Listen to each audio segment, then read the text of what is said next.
Country Friday. Good morning, good afternoon, Good evening. good evening. Welcome to Live from South Boston.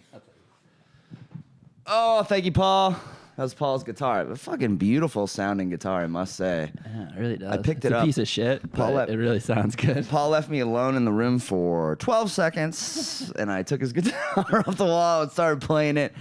And I was like, man, it's got a nice tone. It does. It's already old. Well, old guitars are the best sounding guitars. But it was like cheap when I bought it. But that doesn't really seem to matter. I've played a lot of guys' guitars who were like, yeah, this was my dad's grandfather's. He bought it in a Walgreens for $10. It's half made of plastic. Yeah, it's a shitty Washburn. It's not. But when they're special, old, but they sound fantastic, especially acoustic guitars. it's fun. But yeah, man, I watch a lot of guitar YouTube. There's a lot of good guitar YouTube I out there. agree so much. I wish when I Endless. started playing, YouTube was what it is now. 'Cause I'd be 10 times better. But did you, as a kid, have any of that? Like, I didn't have any of the focus that I have as an adult as a kid. I had definitely zero. did. Well, what do you mean? Like, what age? By 15, once I started smoking weed, I got super focused. I on was shit. honestly, I got pretty focused on acting. So maybe if I could have focused on something else, I would have had the focus. Yeah. Like, I read a lot of books about acting and I could memorize. I took that seriously. But as a kid, I would even want to be. I'd be like, all right, I'm going to focus myself on this and I couldn't do It it. just wasn't there. Yeah, because I actually wanted to play. I played guitar then, and See, I did too. I'd try and do stuff. And Same with me. Probably younger than that, way before I smoked weed. I was like 11 or 12, and my father bought me a guitar, but I never I don't even think I learned how to tune it. yeah, same. Like literally. I played that. it in the mirror to Nirvana songs. Yeah. I think, honest to God, 3 years ago was the first time I knew. Yeah, you had. I knew a bunch of chords, but I didn't even know what was C and what was G and what was You like. just knew like the finger. I just knew how to positions, play shit. It was only 3 years ago that I was like, all right, I got to start from I have to know what G is, know what C is. But it's so much more fun to know just 6 chords. I agree. You can get by. That's what I used to call myself, 2-chord Monty. Yeah, I call myself a 5-chord Charlie. That's so funny.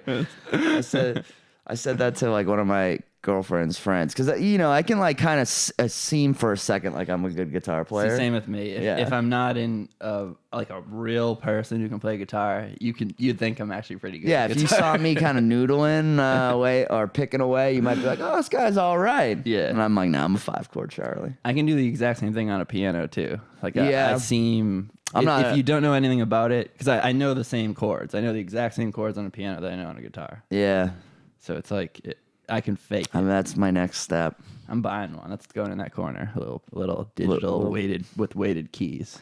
I do. If I ever have kids, I think I'm gonna force that on them. Oh, it's so good for them. I know. I mean, to be honest, all the people that I know that their parents forced them, they're either play. dead or in jail. That's what I'm gonna use. I've been talking a lot about how I think I'd be a good interrogator. So I'm gonna just put that into parenting one day. The kid's gonna think it's his decision to play piano. It's gonna be my decision. Do you feel like that though? Because I feel like I could, just because I know how my brain was, I could never outsmart my kid. I know I couldn't. Because they're working harder at only one problem. That is true. My mom used to always say that. It's like in jail, like people in jail, they have so much time, they'll figure out fucking crazy shit to hurt people and stuff like that. That's true. It's the same thing with little kids, man.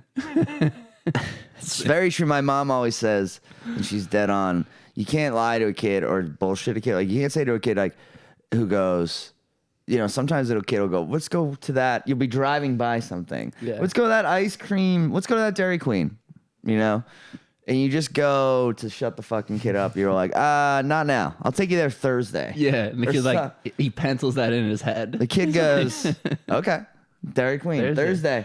Now they have an event. His whole week. That's the only thing they have to think about at all in their life is Dairy Queen on Thursday. And then you're shocked on Wednesday when that kid's like, we're going to Dairy Queen tomorrow. And you're like, what? Like, what? The fuck are you It's like talking something about? you just threw out in your car. I mean, my nieces and nephews used to do this to me all the time. Yeah.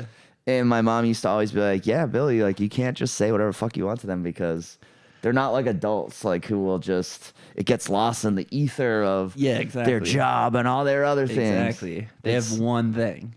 Dairy That's Queen. it. They have nothing Fortnite else to and think Dairy about. Queen. Yeah, they have nothing else to think about. So